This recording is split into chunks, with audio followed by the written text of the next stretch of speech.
ఆకస్మిక తనిఖీలు నిర్వహిస్తాయి. అలాగే క్వాలిటీ కంట్రోల్ తనిఖీ ఉంటుంది. ఇది రెండవది. ఆన్లైన్లో కేటాయించిన పని నిర్దేశించిన ప్రమాణాలకు అనుగుణంగా ఉన్నాయో లేవో గుర్తించడానికి నాణ్యత నియంత్రణ తనిఖీలు నిర్వహించడం అవుతుంది.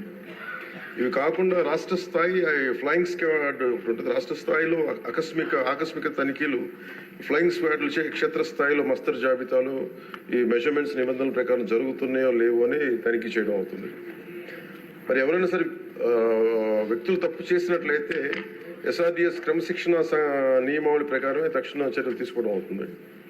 రెండో ప్రశ్నకి అధ్యక్ష, అసలు కర్నూలు జిల్లాలో ఉపాధి హామీ పథకం దుర్వినియోగం సంబంధించింది. కర్నూలు జిల్లాలో ఉపాధి హామీ పథకంలో దుర్వినియోగానికి సంబంధించి ఒక నిర్దిష్టమైన ఫిర్యాదు అనేది విచారణ నిర్వహించడం అయినది.